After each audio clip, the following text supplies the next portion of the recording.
हिजो tiger hill र श्री अन्तुमा निराश बनेका आँखाहरू जेफालेको सौन्दर्यमा कति कति रमायो। कलकल बग्ने खदमको प्रवाहले जीवन जिउने आँट। प्रकृतिले यति सुन्दर आँगन दिएको छ, प्रकृतिले यति सुन्दर आँगन दिएको छ, जताततै हरियाली वन दिएको छ। हामी भने आफूभित्रै आफै हराइरहेका छौँ, हामी भने आफूभित्रै आफै हराइरहेका छौँ। सुन्दरता खोजी हिँड्ने मन दिएको छ। पर्यटन र साहित्य सँगसँगै जेफाले सृजना डबलीको 21औं श्रृङ्खलामा म यहाँहरूकै शब्दभरिको सारथी युवराज ठकुरी हार्दिक स्वागत अभिवादन व्यक्त गर्दछु। भिन्न भिन्न स्रष्टा र भिन्न भिन्न ठाउँबाट जेफाले सृजना डबलीको श्रृङ्खलाहरू चलाउने क्रममा आज केराबारी गाउँपालिका 3 मोरङमा अवस्थित ऐतिहासिक धार्मिक पर्यटकीय स्थल कालीपोखरीबाट भिडियो तथा प्रविधि संयोजनका साथी सिक्कुम सुहाङको साथमा म उपस्थित भएको छु। डबलीको 21औं श्रृङ्खला विशेष गरी केराबारी गाउँपालिकामा रहेर विगत लामो समयदेखि धेरै अगाडि सृजना यात्रामा लागिरहनु हुने अहिलेका जनप्रतिनिधि अथवा केराबारी गाउँपालिका 8 का वडाध्यक्ष मनोज खड्का ज्यूको साथमा हामी यहाँहरूमाझ प्रस्तुत भइरहेका छौँ। आजको विशेष स्रष्टाको रूपमा हामीले सर्जक मनोज खड्का ज्यूलाई हामीले निम्ताएका छौँ। उहाँलाई यस कार्यक्रममा हार्दिक स्वागत सम्मान व्यक्त गर्दछु। धन्यवाद युवराजी। त्यसैगरी हाम्रो निम्तोलाई स्वीकार गरेर जेफाले सृजना डबलीको 21औं श्रृङ्खलालाई भव्यतापूर्वक सम्पन्न गर्नको निम्ति समाजसेवी रिटर्नी माइग्रेट का प्रदेश 1 का संयोजक समाजसेवी दाजु गोकुल थापा नेपालीज्यूको पनि उपस्थिति रहेको छ। उहाँलाई पनि हार्दिक स्वागत सम्मान व्यक्त गर्दछु। त्यसैगरी केराबारी 8 निवासी समाजसेवी हाम्रो कार्यक्रमलाई माया गरेर उपस्थित हुनुभएको छ प्रकाश बस्नेतज्यू, उहाँलाई पनि हार्दिक स्वागत सम्मान व्यक्त गर्दछु। त्यसैगरी जेफाले सृजना डबलीलाई सुरुवाती चरणदेखि निरन्तर रूपमा सहयोग गर्दै आउनुभएका केराबारी साहित्य तथा कला विकास केन्द्रका अध्यक्ष नवीन थापा छेत्रीज्यूको पनि उपस्थिति रहेको छ। उहाँलाई पनि हार्दिक स्वागत सम्मान व्यक्त गर्दछु।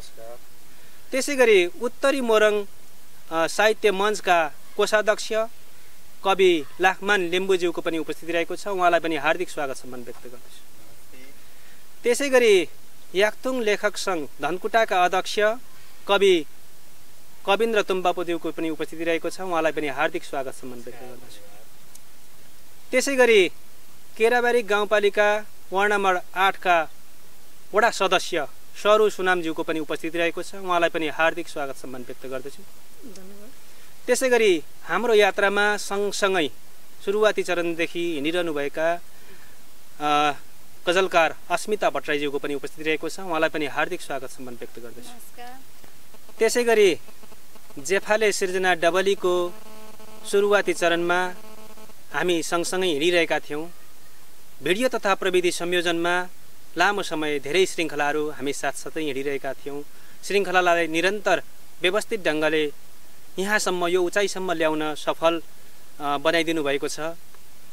निर्देशक गजलकार राजेश किराती लिम्बुज्यूको आज उपस्थिति रहेको छ। उहाँलाई पनि हार्दिक धन्यवाद सहित स्वागत सम्मान व्यक्त गर्दछु। जेफाले सृजना डबली कहिले गजलकारको साथमा, कहिले कविको साथमा, कहिले गायकको साथमा, कहिले गुमनाम प्रतिभाहरूको साथमा, कहिले बाल प्रतिभाहरूको साथमा हामी निरन्तर यहाँहरूमाझ प्रस्तुत भइरहेका छौँ। आजको विशेष श्रृङ्खला, आजको 21औं श्रृङ्खलामा यहाँहरूमाझ सर्जक तथा जनप्रतिनिधि केराबारी गाउँपालिका मोरङ 8 नम्बरका वडाध्यक्ष मनोज कुमार खड्का हाम्रो साथमा हुनुहुन्छ। मनोज दाईलाई कार्यक्रममा पुनः स्वागत गर्दछु। धन्यवाद युवराजी। आराम हुनुहुन्छ नि? एकदम ठिक छु। समय कसरी व्यतीत गर्दै हुनुहुन्छ? अहिले त अब व्यस्तता छ, हजुरले बुझ्नै भएको छ हैन। अब दैनिक कामहरू, कार्यालय कामहरू, जनतासँग जोडिएका कामहरू, विकाससँग जोडिएका कामहरू मै व्यस्त छु भन्नु पर्यो। जनताको सेवामै तल्लीन हुनुहुन्छ? अहिले त अलिक व्यस्तता नै छ। हजुर, हामी सानै छँदा यहाँको लेख रचना पढ्न पाइन्थ्यो। बिस्तारै अब जनप्रतिनिधि भइसके पछाडि लेखनको यात्रा कस्तो छ? अब स्कुले जीवनमा केही सुरुवात गरियो होइन, बिचमा फेरि जागिरे जीवनमा उकाले ओह्रालेहरूमा पनि केही यसो प्रयास गरियो। अहिले चाहिँ अलिकति सुस्ताएको नै अवस्था छ लेखनको बारेमा। त्यही पनि बेला बेला केही मनमा लागेका कुराहरू, केही भावनाका कुराहरू, कहिलेकाहीँ दुःखहरू अप्ठ्यारोहरू पर्दा चाहिँ अझै बढी भावनाहरू आउने रहेछ। ती कुराहरू खेल्छन् कहिलेकाहीँ, यसो कोर्ने प्रयास गरेको छु। र धेरै चाहिँ विशेष गरी जागिरे जीवन र स्कुले जीवनमा नै केही कोर्ने चाहिँ प्रयास मैले धेरै गर्थेँ होइन। त्यहाँ चाहिँ अहिले चाहिँ त्यति धेरै समय दिन सकिरहेको छैन। विशेष कविता लेख्नुहुन्छ? कवितामा अलिअलि केही कोर्ने प्रयास गर्छु भनौँ, यसो सिक्दैछु। हजुर, पहिलो चरणमा जेफाले सिर्जना डबली हेरिरहनुभएका हाम्रा दर्शक श्रोताहरूलाई यहाँको एउटा कविताबाटै सुरु गरौँ जस्तो लागेको छ। धन्यवाद युवराजजी। विशेष गरी एकदमै म जेफाले सिर्जना डबलीलाई धन्यवाद दिन चाहन्छु। विशेष गरी उत्तरी मोरङको साहित्य संरक्षणमा, साहित्य सिर्जनामा जुन भूमिका निभाउनु भएको छ त्यसलाई म हार्दिक धन्यवाद दिँदै जेफालेको नामबाट एउटा सानो सुरुवात गर्न चाहन्छु। विशेष गरी सिङ्गो केराबारी क्षेत्रको, उत्तरी मोरङको क्षेत्रको पर्यटकीय प्रवर्धनलाई सहयोग पुग्ने गरी 2 लाइन मैले कोर्ने प्रयास गरेको छु। हाम्रो जेफाले भन्ने एउटा शीर्षकमा छोटो छ, म त्यो सेयरिङ गर्ने प्रयास गर्छु।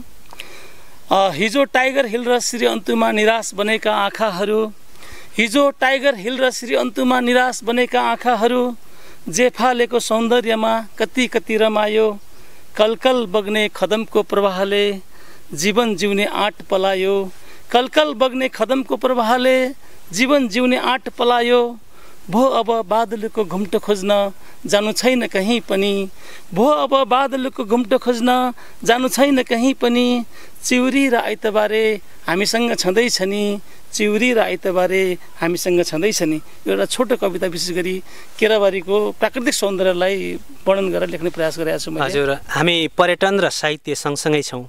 यहाँको कविताले पनि यो पर्यटन र साहित्यलाई जोड्ने काम गरेको छ। पक्कै पनि यहाँको लेखनको यात्रा कसरी सुरुवात भयो, थोरै यहाँको अनुभूति बताइदिनुहोस् न।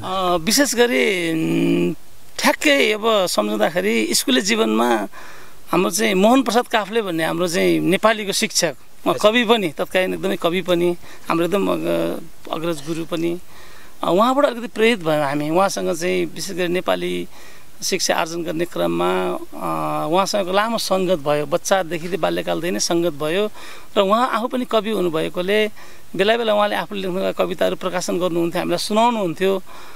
विशेष गरी जनजीवनका, गाउँले जनजीवनका दुःख सुखहरूका कुराहरू कोर्नुहुन्थ्यो, त्यो सुनाउनुहुन्थ्यो। त्यसबाट नै अलिकति अभिप्रेरित भयौँ। अनि हामी पनि अब यो दुर्गम बस्तीका बासिन्दा, उहाँले चाहिँ गाउँले जीवनलाई छोएर लेखेका कविताहरूलाई हामीहरू चाहिँ हाम्रो गाउँघरमा पनि त सान्दर्भिक जस्तो लाग्ने, हाम्रो गाउँको, हाम्रो घरको, हाम्रो चाहिँ वरपरका कुराहरूलाई पनि त्यसले छुने जस्तो लाग्ने र त्यसरी नै हाम्रो भावनाहरू पनि मैले आफूले पनि अनि त्यसबाट नै अलिकति केही दीक्षित भएर केही कुराहरू यसो कोर्ने प्रयास चाहिँ गरे हो। उहाँबाट चाहिँ बढी म प्रेरित छु। मोहन प्रसाद काफ्लेज्यू र सरलाई धन्यवाद पनि दिन चाहन्छु। उहाँले केही हामीलाई डोर्याउनु भयो यसको लागि। धेरै विभिन्न ठाउँहरू यहाँले जागिरी जीवन बिताउनु भएको छ, त्यही अनुभवहरू पनि कतै कतै यहाँको सृजनामा समेटिएको हुनसक्छ। फेरि एउटा कविता। धन्यवाद युवराजी। म थोरै अब अहिले चाहिँ मलाई कस्तो लागिरहेछ भने, हुन त हामी देश निर्माणको अभियानमा छौँ। मैले 2061 सालमा विशेष गरी नेपाल चाहिँ एकदम चरम द्वन्द्वको अवस्थामा थियो। ओखलढुङ्गाको जुम्राटारमा ठुलो घटना पनि घटेको थियो। त्यहाँ चाहिँ हामी राति सुत्दा पनि स्लिपिङ ब्यागभित्र टर्च मात्रै बालेर हामीले आफ्नो कामहरू गर्नु पर्थ्यो। तपाईँको बत्ती बालेर बस्नु नपाइने अवस्था थियो। त्यो बेलामा चाहिँ मैले एउटा कविता कोरेको थिएँ। आज पनि मलाई त्यो कविता चाहिँ कता कता देशमा फेरि यो देशमा चाहिँ देशका चाहिँ ठुला ठुला नेताजीहरूको कुराहरू सुनिरहँदा फेरि देश त त्यही बाटोमा हिँड्न लाग्यो कि भनेर चाहिँ डर लागिरहेछ। त्यस कारणले म त्यो कविता आज पनि सान्दर्भिक छ कि भन्ने चाहिँ मलाई लागिरहेछ। त्यस कारणले म त्यतिखेर मैले 61 सालमा कोरेको कविता चाहिँ म थोरै वाचन गर्ने चाहिँ अनुमति चाहन्छु यहाँहरूसँग। हिजो कोसोभोमा शान्ति खोज्ने मनहरूले आफैभित्र शान्ति पाएपछि, हिजो कोसोभोमा शान्ति खोज्ने मनहरूले आफैभित्र शान्ति पाएपछि, हिजो अफगानिस्तानमा पड्कने बमहरूले आफ्नै घर दलानमा बास पाएपछि, किन नभाँचियोस् नेपाली मनहरू आफ्नाहरूले आफ्नालाई मारेको समाचार पढ्नु परेपछि। हिजो जाफ्नालाई बुद्ध बाँड्नेहरूले, हिजो जाफ्नालाई बुद्ध बाँड्नेहरूले आफैभित्र बुद्ध खोज्नु परेपछि, हिजो कुवेतलाई मुक्त गर्न आवाज दिनेहरूले आफैबाट बन्धक बन्नु परेपछि, किन नचोटियोस् नेपाली मनहरू आफ्नाहरूले आफ्नैलाई मारेको हेर्नु परेपछि आफ्नाहरूले आफ्नैलाई मारेको हेर्नु परेपछि हिजो सोमालियालाई सहानुभूति बाँड्ने मनहरूले आफैभित्र भावना खोज्नु परेपछि हिजो गुजरातलाई आँसु बाँड्ने आँखाहरूले आफ्नै लागि आँसु सुकाउनु परेपछि किन नआत्तियोस् नेपाली मनहरू आफ्नै मृत्युको साक्षी बन्नु परेपछि किन नआत्तियोस् नेपाली मनहरू आफ्नै मृत्युको साक्षी बन्नु परेपछि। विशेष गरी यो चाहिँ चरम द्वन्द्वको अवस्थामा सान्दर्भिक कविताको जस्तो लाग्छ मलाई।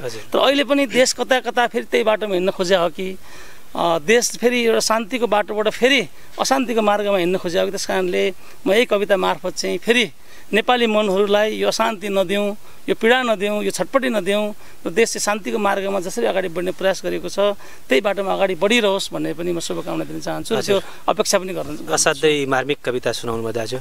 विशेष गरी सर्जकको रूपमा यसरी हेर्नु भएको थियो, अहिले जनप्रतिनिधिको रूपमा हुनुहुन्छ, जनताको सेवामा हुनुहुन्छ। सिर्जना र जनप्रतिनिधिको रूपमा काम गर्दाखेरि सिर्जना यात्रामा र अहिलेको भोगाई कस्तो लाग्छ दाजु? यो एकदमै यो दुईटा विषय मलाई लाग्छ मिल्छ। यो चाहिँ सिर्जनामा पनि धेरै हामीले जनताका दुःख सुखहरू, मानिसका दुःख सुखहरू, मानिसका भावनाहरू, विशेष गरी सिर्जनाले चाहिँ अप्ठ्यारा कुराहरू, दुखेका कुराहरू, चोइटेका कुराहरू, भत्केका कुराहरूलाई चाहिँ उजागर गर्ने प्रयास गर्छ। र अहिले हामी काम गरिरहँदा पनि जनताका दैनिक दुःख सुखका कुराहरू, अप्ठ्यारोमा परेका कुराहरू, त्रिपालमा बसिरहनु भएका कुराहरू, विकासका साना साना कुराहरूबाट चाहिँ एकदमै झेलिरहेका समस्याहरू कै कामहरूमा चाहिँ हामी बढी चाहिँ केन्द्रित छौँ। त्यस कारणले साहित्यले पनि जनताका दैनिकीलाई, जनताका दुःख सुखलाई, जनताका भावनालाई, जनताका चोटहरूलाई मलम लगाउने, शब्दहरूद्वारा चाहिँ मलम लगाउने प्रयास गर्छ भने जनप्रतिनिधिको काम पनि केही कामहरूबाट, केही विकास निर्माणका योजनाहरूबाट, केही अभियानहरूबाट चाहिँ जनताको दुःख सुखमा मलम लाउने अभियानै जस्तो लाग्छ मलाई जनप्रतिनिधि काम पनि। त्यस कारणले यो दुईटा कुरा चाहिँ एउटा शब्दको अभियान, एउटा चाहिँ काम गराएको अभियान, यो दुईटा कुरा चाहिँ मिल्छ कि जस्तो लाग्छ मलाई। हजुर, सर्जक जहिल्यै प्रतिपक्षमा हुन्छ भनिन्छ, अब यहाँ त सर्जक पनि जनप्रतिनिधि पनि, के लाग्छ दाजुलाई? लेखकहरूको आग्रह पुरा भएको छ कि छैन? लेखकले अपेक्षा गरेर लेखेका कुराहरूको सम्बोधन भएको छ कि छैन? कस्तो छ? कसरी? राम्रो कुरा उठान गर्नुभएको छ युवराजी तपाईँले। म जागिरे जीवनमा पनि मैले अनुभव गरेँ, मैले कहिलेकाहीँ सेयरिङ गर्थेँ। मैले चाहिँ न्युज प्रिन्टमा मार्करले लेखेर सुरु गरेको जागिरे जीवन को अन्त्यतिर पावर पोइन्टको प्रेजेन्टेसन बनाएर हामी कार्यक्रमहरूमा व्यस्त हुन्थ्यौँ। अनि मैले कहिलेकाहीँ जिज्ञासा लाग्थ्यो, मैले न्युज प्रिन्टमा लेख्दै लेख्दै जागिरे जीवन सुरु गरेको 15 वर्ष पछाडि म पावर पोइन्ट मोटरसाइकलमा ल्यापटप बोकेर पावर पोइन्ट चलाउने भएँ। तर मेरो गाउँको काइला सार्कीको टोपी त उस्ताको उस्तै छ, फाटेको टोपी नै लगाइरहेछ। हिजो काइला सार्कीले पनि फाटेको टोपी लाथ्यो, उसको छोराले पनि फाटेको टोपी लगाइरहेछ। काइला सार्कीले पनि भारी नै बोकेर जीवन गुजारिराख्नु भएको थियो, उसको छोराले पनि भारी नै जीवन चाहिँ बोकेर जीवन गुजारिराख्नु भएको छ।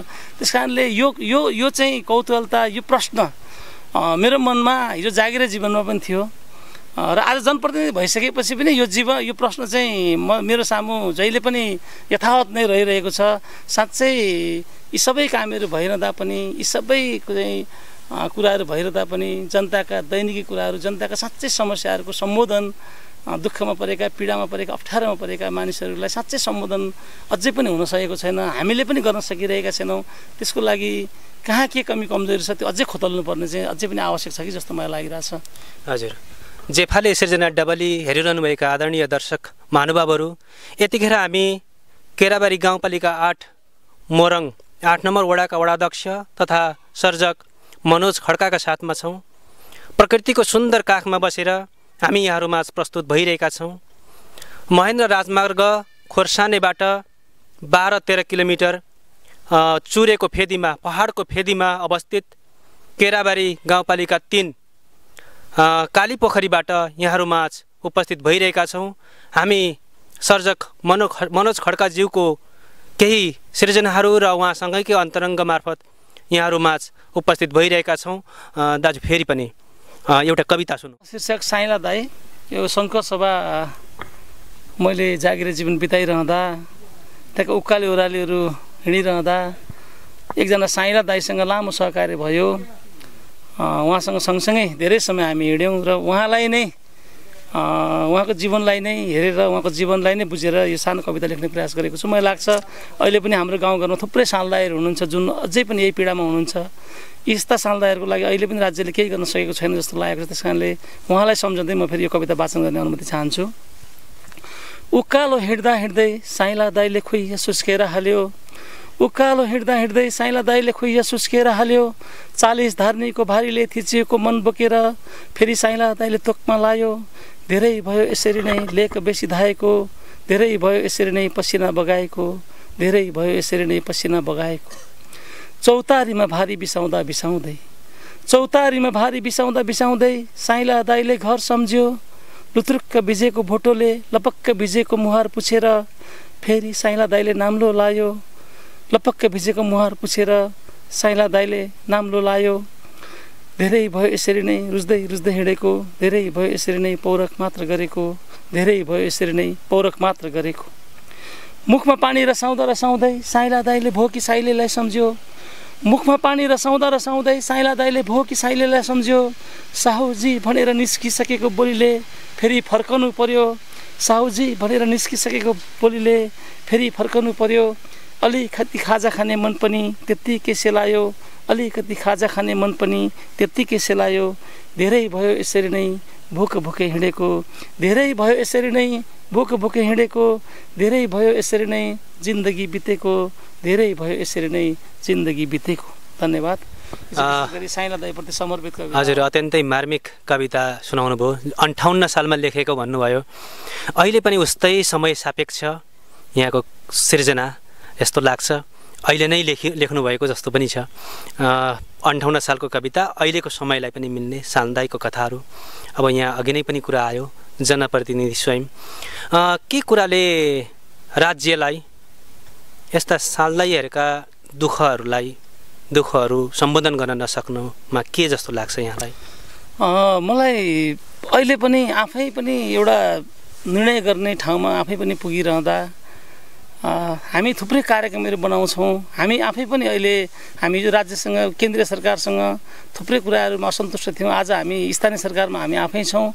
स्थानीय सरकारमा हामी आफै भइरहँदा पनि अझै पनि हामीले बनाउने कार्यक्रमहरू, त्यसका चाहिँ क्राइटेरियाहरू, त्यसका चाहिँ विभिन्न आधारहरू, यस्ता क्राइटेरियाहरू बन्छन् जसले गर्दाखेरि साँच्चै यस्ता सामुदायहरूलाई अघि मैले भनेका चाहिँ काइला सार्की दाई जसको चाहिँ टोपी आज पनि हिजो उहाँको पालामा टोपी फाटेको थियो, छोराको पालामा टोपी फाटिरहेछ र यस्ता सामुदायहरू जो चाहिँ जीवनभरि भारी बोकेर भोकै भोकै जीवन बिताइराख्नु भएको छ, यस्ता सामुदायहरू, यस्ता सालदिदीहरू, यस्तो परिवारलाई सम्बोधन गर्ने किसिमको कार्यक्रम आजका दिनमा पनि न हामी स्थानीय सरकारबाट त्यो कार्यक्रम ल्याउन सकिरहेका छौँ, न केन्द्रीय सरकारबाट त्यस्तो चाहिँ कार्यक्रमहरू आउन सकिरहेछन्।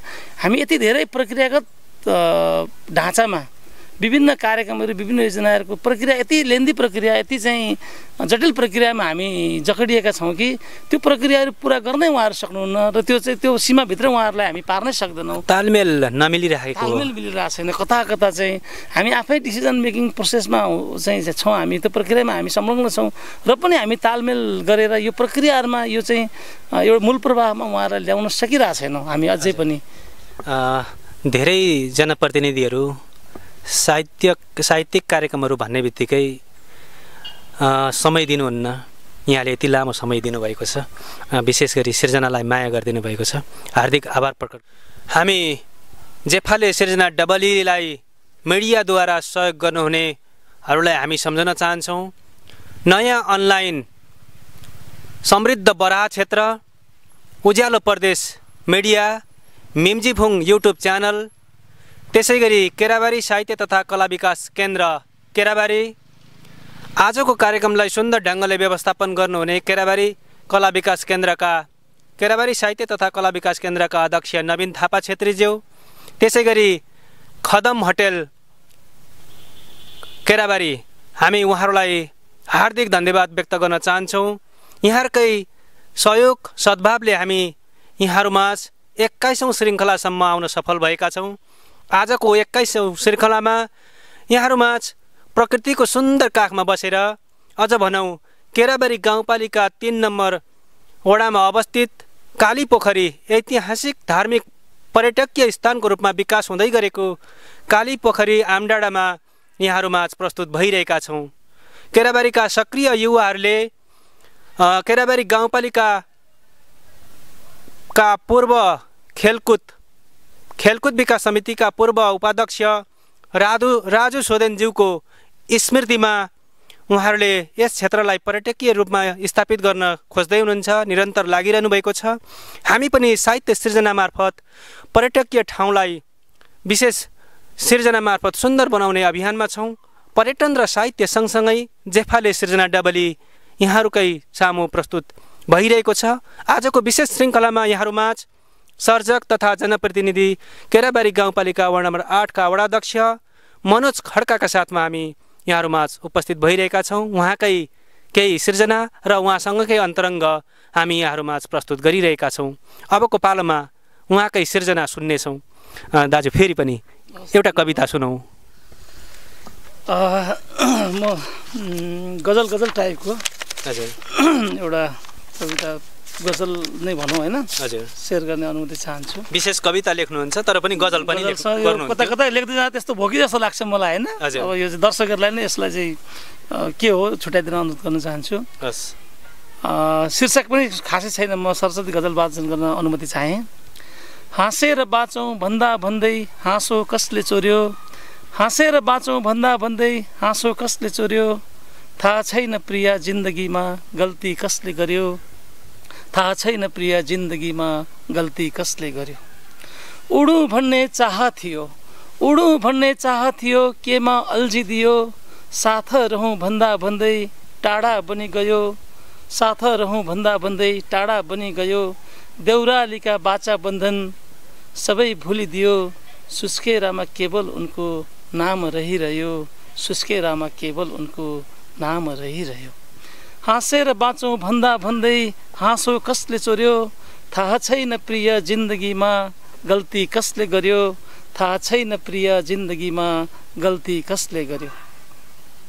सपनीको मिठो यादले विपनीमा चोट लाग्यो, सपनीको मिठो यादले विपनीमा चोट लाग्यो, रहर अब कसलाई पोखौँ साथ बिरानो भयो, पर्खाइमा बस्दा बस्दै कसले बाटो काट्यो, पर्खाइमा बस्दा बस्दै कसले बाटो काट्यो, गोरेटो त एउटै थियो कसले साथ छोड्यो, गोरेटो त एउटै थियो कसले साथ छोड्यो। हाँसेर बाँचौँ भन्दा भन्दै हाँसो कसले चोर्यो, थाहा छैन प्रिय जिन्दगीमा गल्ती कसले गर्यो, थाहा छैन प्रिय जिन्दगीमा गल्ती कसले गर्यो। धन्यवाद। सुस्केरामा केवल उनको के नाम रह्यो भन्ने कुरा एउटा माथि बोल्नु भएको थियो, असाध्यै मार्मिक लाग्यो दाजु बिचमा। सुस्केरामा केवल उनको नाम रहिरह्यो, सुस्केरामा केवल उनको नाम रहिरह्यो, असाध्यै मार्मिक सुस्केरामा केवल उनको नाम रहिरह्यो। यो व्यस्त समय हामीलाई दिनुभएको छ। विशेष गरी केराबारीमा साहित्यिक गतिविधि अघि बढाउन जनप्रतिनिधिज्यूहरूको ठुलो हात रहेको छ। आगामी दिनमा यहाँहरूले साथ दिनुहुन्छ भन्ने लागेको छ। कुन रूपमा हेर्दै हुनुहुन्छ साहित्यिक गतिविधिलाई? एकदमै खुसी लागेको छ। विशेष गरी जेफाले सृजना डबलीलाई म हृदयदेखि नै धन्यवाद दिन चाहन्छु। विशेष गरी उत्तरी मोरङमा त्यसमा पनि लुकेका प्रतिभाहरू अर्थात् आफ्ना भावनाहरूलाई विभिन्न माध्यमबाट अगाडि ल्याउन चाहने स्थानीय स्तरका सर्जकहरूलाई पनि स्थान दिएर आफ्ना भावनाहरूलाई, आफ्ना चाहिँ केही अक्षरहरूलाई चाहिँ श्रोतामाझ ल्याउने, आम दर्शकमाझ ल्याउने जुन अवसर दिनुभएको छ त्यसको लागि एकदमै धन्यवाद दिन चाहन्छु। र मैले अघि पनि भनेको छु, विशेष गरी साहित्य यस्तो कुरा हो जसले चाहिँ मान्छेका दुःखहरू, अप्ठ्याराहरू, एकदमै लुकेका कुराहरू, भावनाहरूलाई चाहिँ शब्दद्वारा चाहिँ सबै सामु पुर्याउने होइन, त्यसको वकालत गर्ने चाहिँ अभियानको चाहिँ यसले चाहिँ साहित्यले चाहिँ त्यो अभियान चाहिँ जोड्छ र यो चाहिँ जनताका दैनिक जीवनसँग अत्यन्त अनुनासित हुन्छ, एकदमै जोडिएको हुन्छ। यसले चाहिँ विशेष गरी विकासमा लागेका, विकास अभियानमा लागेका, सामाजिक परिवर्तनका अभियानमा लागेका मान्छेहरूलाई चाहिँ यी भावनाहरूलाई कदर गर्दै अगाडि बढ्नलाई उत्प्रेरित गर्छ जस्तो मलाई लाग्छ। हजुर, केराबारीमा स्थानीय तहमा साहित्यको गतिविधि संस्थागत ढङ्गले बढाउन यहाँले पक्कै पनि आगामी दिनमा महत्त्वपूर्ण सहयोग गर्नुहुनेछ, हामी यही आशा गर्छौँ। दाजु, अन्त्यमा यहाँको एउटा सृजना सुनौँ। अब केही दुःखका कुराहरू, केही अप्ठ्यारा कुराहरू होइन, एउटा अहिले लामो कविता छ, तर त्योभन्दा नि अब हामी लगभग अन्त्यमा आएको छौँ जस्तो लागेको छ। त्यस कारणले अब हामीले हतोत्साहित मात्रै हुनु हुँदैन, हामी चाहिँ परिवर्तनको अभियानमा छौँ, देश निर्माणको अभियानमा छौँ। त्यसैले चाहिँ म सबैलाई कविता मार्फतै आग्रह गर्न चाहन्छु, हामीले निर्माणको अभियानमा लाग्नु छ। र म सानो छोटो कविता मार्फत सबैलाई आह्वान गर्न चाहन्छु। कर्म भन्ने शीर्षकमा एउटा सानो कविता सेयरिङ गर्न चाहेँ। हातमा हात मिलाउँदै काँधमा काँध मिलाउँदै विकासको पथमा लम्कन सिकौँ। हातमा हात मिलाउँदै काँधमा काँध मिलाउँदै विकासको पथमा लम्कन सिकौँ। साँच्चै देश निर्माण गर्ने यही पाखुरी हो, साँच्चै देश निर्माण गर्ने यही पाखुरी हो। जोसिला हाम्रा आँटहरूलाई, साहसिला हाम्रा पाखुरीहरूलाई, जोसिला हाम्रा आँटहरूलाई, साहसिला हाम्रा पाखुरीहरूलाई। भविष्य निर्माणको बाटोमा एक एक अन्जुली माटो बिछाउने काममा लगाऊँ। भविष्य निर्माणको बाटोमा एक एक अन्जुली माटो बिछाउने काममा लगाऊँ। व्यर्थ हल्लाको खेती गर्नेहरूलाई परिश्रमको झापडले हिर्काइदियौँ। व्यर्थ हल्लाको खेती गर्नेहरूलाई परिश्रमको झापडले हिर्काइदियौँ। बरु एक अन्जुली पानीको भरमा बाँच्न सिकौँ। तर अरूको भरमा नबसौँ। धन्यवाद। यो चाहिँ विशेष गरी सबैलाई आह्वान गर्न चाहन्छु। हामी चाहिँ परिवर्तनका कुराहरू मात्रै गरेर हुँदैन, हामीले कर्म पनि त्यसरी नै गर्दै अगाडि बढ्यौँ भने पक्कै पनि देश निर्माण गर्ने हामीले नै हो। हामीले मिलेर, नेपाली जनताहरू नै मिलेर यदि देशलाई अगाडि बढाउन चाह्यौँ भने अगाडि बढ्न सक्छ। त्यसर्थ म सबैलाई आह्वान गर्न चाहन्छु, विभिन्न अप्ठ्याराहरू, विभिन्न समस्याहरू हुँदै गरे पनि यो देश निर्माणको अभियानमा चाहिँ हामी एकजुट भएर अगाडि बढ्नुपर्छ भन्ने म सबैलाई आग्रह गर्न चाहन्छु। हजुर, यो निराशाको समयमा, देश उथलपुथल बन्दै गरेको यो समयमा यहाँको जनप्रतिनिधिज्यूहरूको यस्तो आशा लाग्दो सृजनाहरूले पनि पक्कै जनतामा आशाको मुहार छाउनेछ। यो व्यस्त समय हामीलाई उपलब्ध गराइदिनु भयो। यो 21औं श्रृङ्खला एकदमै सफल भएको ठानेको छु।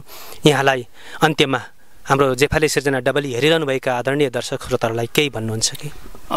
धन्यवाद युवराजी। विशेष गरी म सर्वप्रथम यहाँहरूलाई, यहाँको टिमलाई, तपाईँसहित सम्पूर्ण जेफाले डबली सिर्जना डबलीको टिमलाई नै हार्दिक धन्यवाद दिन चाहन्छु। र विशेष गरी उत्तरी मोरङको साहित्य सिर्जनामा, साहित्य सम्वर्धनमा यहाँहरूले जुन योगदान दिनुभएको छ, जुन अभियानमा अगाडि बढ्नु भएको छ, यसको लागि म एकदमै हार्दिक धन्यवाद दिन चाहन्छु र यहाँहरूलाई शुभकामना पनि दिन चाहन्छु। र आम दर्शक महानुभाव र श्रोता महानुभावहरूलाई पनि म यसरी नै यो साहित्य सिर्जनाको अभियानहरूमा लाग्नुभएको सर्जकहरूलाई, यसो अभियान कर्मीहरूलाई सबैले आफ्नो तर्फबाट तर्फबाट पनि सरसहयोग गरिदिनु हुन र उहाँहरूलाई अभियानमा उत्प्रेरित गरिदिनु हुन पनि म सबैलाई हार्दिक आग्रह गर्न चाहन्छु। र अन्त्यमा विशेष गरी यो साहित्यले जनताका भावनाहरू, जनताका दुःख सुखहरू, अप्ठ्याराहरूलाई चाहिँ उजागर गर्ने एउटा यो माध्यम भएको हुनाले यो माध्यमद्वारा विकास र परिवर्तनको अभियानलाई अगाडि बढाउन एकदम ठुलो मद्दत पुग्नेछ। र हाम्रा अप्ठ्यारा कुराहरूलाई हामीले कहिलेकाहीँ, हाम्रा समस्याहरूलाई हामीले बाजेर जुधेर चाहिँ कोलाहल गरेर चाहिँ हाम्रा कुराहरूलाई ल्याउनुभन्दा पनि साहित्य सिर्जना मार्फत पनि कतिपय हाम्रा समस्याहरूलाई हामीले अगाडि बढाउन सक्यौँ भने, ल्याउन सक्यौँ भने, यसलाई सकारात्मक हिसाबले, सकारात्मक सन्देश रूपमा अगाडि बढाउन सक्यौँ भने सकारात्मक परिवर्तनको बाटोमा चाहिँ अगाडि बढ्न मद्दत पुग्नेछ भन्ने पनि विश्वास चाहिँ गरेको छु। र विशेष गरी यहाँहरूलाई पुनः हृदयदेखि नै धन्यवाद दिन चाहन्छु र मलाई पनि अवसर उपलब्ध गराइदिनु भयो। हुन त लगभग मैले यो रचना गर्ने कुरा लगभग भुल्दै गइसकेको अवस्थामा पनि केही पुराना सिर्जनाहरूलाई र केही एक दुईवटा नयाँ सिर्जनाहरूलाई जोडेर यहाँ सबै सामु राख्ने अवसर दिनुभएकोमा हृदयदेखि नै यहाँहरू सबैलाई हार्दिक धन्यवाद दिन चाहन्छु। हस् त, धन्यवाद। धन्यवाद, नमस्कार। जेफाले सिर्जना डबलीको 21औं श्रृङ्खला हामी यहाँहरूमाझ केराबारी गाउँपालिका वार्ड नम्बर 8 का वडाध्यक्ष तथा सर्जक मनोज खड्काको साथमा हामीले सम्पन्न गऱ्यौँ। कहिले पहाडबाट, कहिले तराईबाट, कहिले चुरेको फेदीबाट प्रकृतिको सुन्दर काखमा बसेर हामी यहाँहरूमाझ निरन्तर प्रत्येक शनिबार उपस्थित भइरहेका छौँ। यहाँहरूकै माया, सद्भाव र सहयोगले हामी निरन्तर यहाँहरूमाझ आइरहने बाचा गर्दछौँ। समय विषम छ, यो विषम परिस्थितिमा पनि यहाँहरूमाझ सिर्जना मार्फत हामी आइरहने बाचा गर्दछौँ। आफू बाँचौँ र अरूलाई पनि बचाउँ भन्दै जेफाले सिर्जना डबलीको 21औं श्रृङ्खलाबाट म यहाँहरूकै शब्दभरिको सारथी युवराज ठकुरी बिदा हुने अनुमति चाहन्छु। नमस्कार। जय पर्यटन साहित्य।